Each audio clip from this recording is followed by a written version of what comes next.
Bonsoir à tous, c'est drôle comme parfois l'humour peut être fédérateur. Oui, parfois on peut rire de tout, même avec n'importe qui. C'est beau comme parfois le milieu de la mode peut être réparateur. Oui, parfois on peut recycler tout, même avec n'importe quoi. Mais on ne reçoit pas n'importe qui dans Hashtag le lien. La seule condition, avoir quelque chose à dire, à montrer, à développer, surtout si vous ou vous pouvez en profiter. Alors sortez vos t-shirts et avant de les mettre au placard ou plutôt à la poubelle, n'oubliez pas qu'il y a une vie derrière votre vieux jean. Alors sortez vos zygomatiques et avant de les mettre dans le noir ou plutôt à la retraite, n'oubliez pas qu'il y a de la vie sur notre jeune scène. Lui, et c'est pas pour rigoler, sera le maître de cérémonie du stand-up du rire. Astro est notre invitée. Elle a des doigts de fée capables de transformer la robe de Cendrillon en robe de bal. Alix Jouxtel, créatrice de mode, est également avec nous. Nous sommes mardi et comme tous les mardis, c'est Myriam qui viendra mettre son grain de sel dans la conversation pour notre plus grand plaisir. Nous sommes le 14 mars, nous sommes en direct. Bienvenue dans Hashtag le lien. Alors maintenant, nous allons parler mode avec Alix, mais surtout, on va commencer par les effets indésirables de la mode, parce que pour comprendre pourquoi Alix fait tout ça, petite question pour vous, Astro, pour toi, oui, Astro, pardon. Écoute bien, enfin plutôt, essaie de répondre à cette question. À ton avis, tu n'as pas de jean aujourd'hui, mais je sais que tu en portes souvent. Combien de litres d'eau faut-il, à ton avis, pour fabriquer un jean? 110 litres, 1100 litres ou 11 000 litres? Ah, mais c'est toi qui réponds. Alors, tu sais, il y a tout un... Le point rouge. Le point rouge. 1100 1100 litres. Eh bien, figure-toi qu'il faut 11 000 litres pour fabriquer tout le processus de fabrication d'un jean, c'est-à-dire expliquez-nous un petit peu, Alix, brièvement. Ouais, moi, je connaissais les chiffres pour un t-shirt parce qu'il faut 2500 litres d'eau pour fabriquer un t-shirt. Mais pour le jean, franchement, c'est énorme. C'est énorme. C'est énorme. Tout en sachant que pour faire, par exemple, 1 kilo de riz, ça demande 2500 litres d'eau. Voilà. Faire Il y a des petites comparaisons comme ça. Par exemple, on avait calculé ce que ça faisait en douche ou en eau potable. Et pour un t-shirt, on peut avoir de l'eau. Vous avez gelé, là. Pour une famille de 4 personnes pendant 4 ans. Oui, bon, pour un jean, c'est encore plus. Parce que là, c'était pour un t-shirt et c'est 2500 litres d'eau pour un t-shirt. Donc c'est énorme. Et la culture du coton, en fait, qui demande beaucoup d'eau. Et puis ensuite, tout le traitement du tissu, du fil. C'est ça, des teintures et tout. Alors, comment ça a débuté, votre prise de conscience sur le côté écologique de la mode, vous, Alix? Alors, en fait, ça a été vraiment progressif. Parce que la première prise de conscience, ça a été vraiment de voir à quel point ça génère des échantillons. En fait, dans l'industrie de la mode, on va créer beaucoup de vêtements avant même de les commercialiser. On crée des échantillons pour pouvoir valider ou non. Et des fois, il faut 1, 2, 3, 4 échantillons. Alors, en général, c'est donné à des associations. Mais pour pas qu'il y ait de vol dans les sociétés pendant le temps où on est en train de concevoir les produits, voilà, des fois, on fait des trous dedans pour pas que ça soit volé. Donc, oui, d'accord. Ok, donc du vrai gaspillage, quoi. Il y a eu cette prise de conscience-là. Après, moi, ça fait 10 ans que je travaille pour des marques de prêt-à-porter, donc c'est produit industriellement. Et au bout d'un moment, je me suis aperçue que moi, tous mes dessins, ça devenait forcément donc des échantillons qui s'entassent et qu'on garde d'une année à l'autre, on ne sait pas quoi en faire et qu'est-ce qu'on fait avec ça. Et ça fait 5 ans que j'essaye de récupérer ce qui traîne et aussi d'ailleurs dans mes vêtements que je mets plus, toutes ces choses en fait que je peux récupérer si je les donne pas, parce que je donne quand même un maximum ce qui peut être reporté. Mais voilà, tout ce qui va plus servir, j'essaye de faire des créations avec. Alors, vous aviez commencé par des t-shirts, mais ça vous plaisait pas trop parce que le résultat n'était pas à la hauteur de vos attentes, hein, c'est ça? Voilà, en fait, tu peux me tutoyer? Oui, pardon, excusez-moi.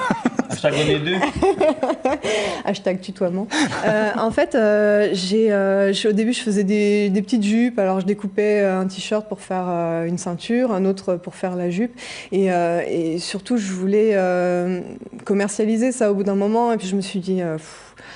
non, il faut qu'il y ait vraiment une valeur ajoutée. Et du coup, maintenant, j'essaye vraiment de mettre une vraie valeur ajoutée, un vrai travail fait main, parce que je trouve aussi que c'est quelque chose qui se perd et qu'il faut absolument conserver. C'est le fait main, le côté artisanal, l'amour qu'on peut mettre dedans, parce qu'il y a quelque chose qui m'a toujours blessée, moi, quand j'ai travaillé pour ces marques, c'est que c'est surtout le prix qui compte. Et il y a vraiment une des entreprises où j'étais, c'était peu importe, on s'en fiche que ça soit bleu ou vert, tant que ça fait 5 €, voilà.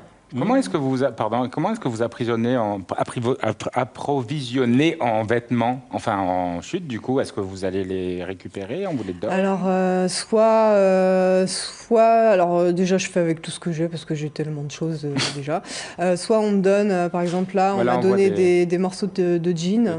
Et c'est vraiment des morceaux qu'on m'a donnés en pièces qui servaient vraiment comme chiffon en fait.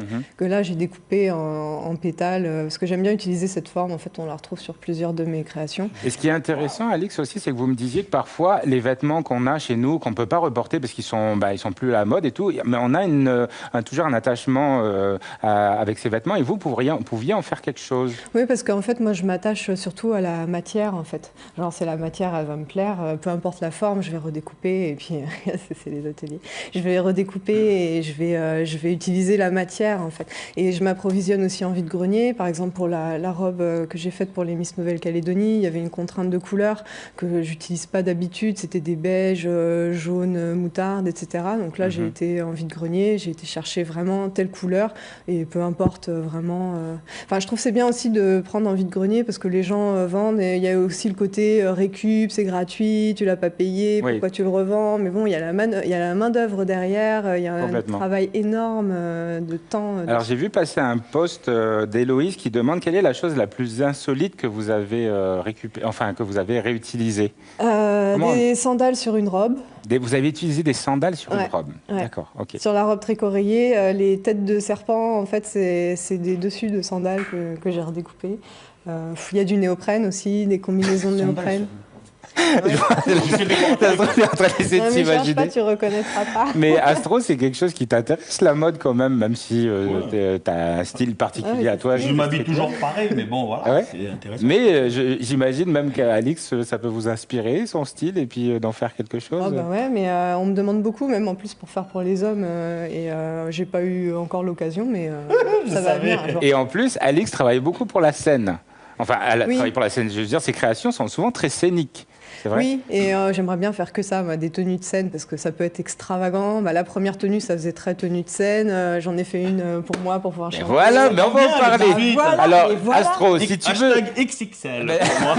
Alors, si tu veux découvrir les créations, rendez-vous, c'est ce jeudi. Qu'est-ce qui va se passer ce jeudi? On fait un défilé avec le collectif de créateurs que j'ai monté qui fait que de la création recyclée. Bijoux, sacs, vêtements, et on aurait bien aimé trouver un créateur de chaussures, mais on n'a pas trouvé.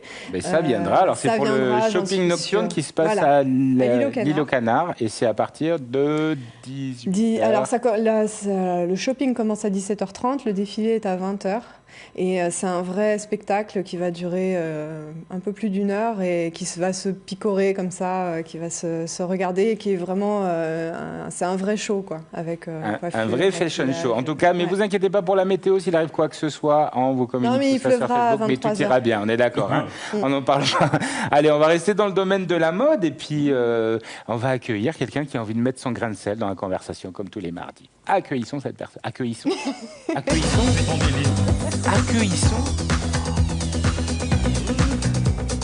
Accueillissons. Je viens de dire accueillissons. Eh bien, no comment, je suis très heureux de vous... Hashtag salut. Hashtag bonjour. Vraiment, hashtag ça va. Va pas trop loin avec cet objet du diable, s'il te plaît. Top départ. Allez. Alors, pas facile d'avoir des idées neuves quand on parle de recyclage. C'est pour ça que je me suis dit que c'était l'occasion ou jamais, en fait, de réutiliser mes vieilles idées bien pourries. Alors, qui dit recyclage dit récupération. Et pour savoir de quoi on parle, je vais donner des exemples simples. Et vous allez voir l'importance, l'utilité de la réutilisation. Premier exemple, avant de jeter définitivement, on a tous recouché un jour avec un ex. Et oui, le réutiliser, mes pauses. Parce que déjà, on n'est jamais sûr au début de trouver mieux et parce qu'on n'a pas toujours l'occasion d'en trouver un tout neuf. Ça arrive très souvent. On appelle ça donc du recyclage. C'est une forme de recyclage. Tout le monde suit, très bien, je suis ravie. Du coup, quand on a compris le principe, eh bien, on peut l'adapter à tout et à un peu n'importe quoi. Ici, par exemple, vas-y, laisse-moi gérer, s'il te plaît. T'es bien joué. Donc ici, par exemple, on parle de vêtements. Donc le filon est plutôt bon puisque vous utilisez le vêtement et souvent, comme en Calédonie, on est plus large que long, à savoir plus gros que grand. On va dire qu'il y a de quoi faire en termes de matière, n'est-ce pas? Moi aussi. Ah non, mais pas du tout les garçons, vous êtes tellement sexy, ne changez rien. Donc c'est à la mode, hein, comparé au tri des déchets qui est un petit peu moins fashion, je reconnais. Bon, cependant, pour le textile, je me suis dit aussi que ce qui polluerait encore moins, c'est peut-être d'arriver à poil comme à l'ancienne, tu vois, revenir aux origines. Complètement. Voilà, ce qui ferait plaisir à ceux qui sont un peu contre l'évolution. Et on pense que ce sont d'ailleurs les mêmes qui brûlent les vestiboutiques en ce moment pour protester contre le textile. Bon, on en parlera demain d'ailleurs. On brûle aussi le papier cul récemment, mais c'est autre chose. Donc, le tri, hein, c'est une question d'écologie et de mode aussi, car aujourd'hui, tout est une question de mode. Et on est en mode high, toujours au top, en mode connecté, en mode hors ligne, en mode tranquille. Et par contre, il y en a encore beaucoup chez nous qui sont un petit peu en mode branleur. Et puis en mode flemme en matière d'écologie, donc, hein, de tri. C'est triste, et dans triste, il y a tri. Bref, c'est vrai, dis donc. J'aurais peut-être dû la trier, cette blague pourrie. Oui, c'est vrai. Donc, il faut que l'on commence à réaliser que faire tout ça, recycler, le tri, hein, c'est pas la mer à boire. Et heureusement d'ailleurs, parce qu'avec tout ce qu'on jette dedans, hein, bah, franchement, on tomberait malade et c'est dégueulasse. Donc, je propose de surfer tous sur cette vague de l'écologie, si vous le voulez bien. Et en plus, tout le monde sait que le surf, c'est un petit peu à la mode. Ça, voilà. Myriam, note pour toi-même, je ne sais pas, j'ai mis un surfeur dans ma tête à moi. D'accord, ok. Et pour comprendre de quoi on parle, là aussi, voici un autre exemple simple. On trie bien ce qu'on a dans notre assiette. Et oui, on ne mange pas le poulet avec les os ou les moules avec les coquilles. Après, c'est vous qui voyez. Bon, eh bien là, c'est pareil avec les matières. Plutôt que de tout jeter dans la mer, on pourrait faire un effort donc, et éviter de passer pour les abrutis du Pacifique. Parce que si en Calédonie, le paradis n'est pas loin, sachez que les points d'apport volontaires et les déchetteries non plus. Youhou! Bon, après, on est toujours très très fort, mais quelle perte de temps cette fois pour trier les gens. Hein, on sait que c'est un petit peu la mode en ce moment, toi oui, toi non, peut-être, on verra bien. Bref, car on passe à côté d'un gros potentiel, je crois, et après le nickel, eh bien, on a remarqué quand même ici qu'on avait des gisements d'aluminium sous terre, voire même sur terre, sous sa forme la plus pure, à savoir la canette, que l'on pourrait réutilisée comme matière première. Mais pas de panique, je sens que vous paniquez tous. Oui, parce qu'on Hashtag arrête de paniquer. J'ai compris pourquoi on n'avait pas le réflexe de trier malgré qu'on ait tout pour le faire. Ce tri, eh bien, c'est qu'on ne sait pas le faire tout simplement parce qu'on ne nous a pas appris. Et oui, et si on a des bacs de couleurs, je m'en fous, j'ai plus le temps. Et bien, si on a des bacs de couleurs, c'est bien joli tout ça, mais il faudrait peut-être nous apprendre déjà à les différencier, ces couleurs. Alors, juste le mémo technique, si en France, ils ont la COP 21, sachez que nous, on a le pack de 6, le pack de 12, le pack 24, à savoir un lit de canettes posé sur un lit de carton enrobé de plastique. Voilà, parce qu'on n'est plus à l'âge de pierre, mais bien à l'âge du plastique, du verre et de l'alu. Voilà, bien à vous. Merci beaucoup, Myriam. Hashtag, j'ai pas fini. Hashtag, elle a pas fini, et je suis désolé, mais vous êtes au courant que vous nous avez apporté 12 000 feuilles aujourd'hui. Qu'est-ce qui se passe? Vous étiez beaucoup trop inspiré pour cette chronique. On mettra les dates. Pareil pour vous, Alix, on rappelle les dates. Le 16 mars, à 17h30 pour le shopping et à 20h pour le défilé. Et 20h, t'es sorti de l'émission, donc tu peux venir. Oui, c'est vrai. Vous acceptez les cartes bleues aussi? On a... Hein? Non, je rigole. On a eu Ah, ok, oui, mais oui, aussi. Oui. Mais là, c'est pour le spectacle, et c'est pour le fashion show. 20h, 21h. Alix, on vient de... Il y a un petit tweet de David. Alix était chanteuse également. Peut-on savoir quand est-ce que ce sera son prochain concert? C'est qui, ce David? Mais oui, elle est chanteuse. Non, mais c'est pas possible. Il y a une actualité, chante. Non, mais c'est vrai, on va pas le mentir. On vous a déjà vu sur scène, Alix. Mais Et d'ailleurs, votre groupe s'appelle Calamity Tales. Un petit peu en rapport avec Calamity Bay. Voilà, il me tire les verres du nez. Oui, alors en fait, le nom de Calamity Bay, c'est venu de mon pseudo de chanteuse. Mais alors, c'est vraiment un loisir, vraiment pour... Se détendre, et c'est de la créativité, disons, immédiate et partagée, quoi. Donc voilà, c'est génial. Et donc là, oui, là, on se prépare pour la fête de la musique et en duo, avec une nouvelle formule.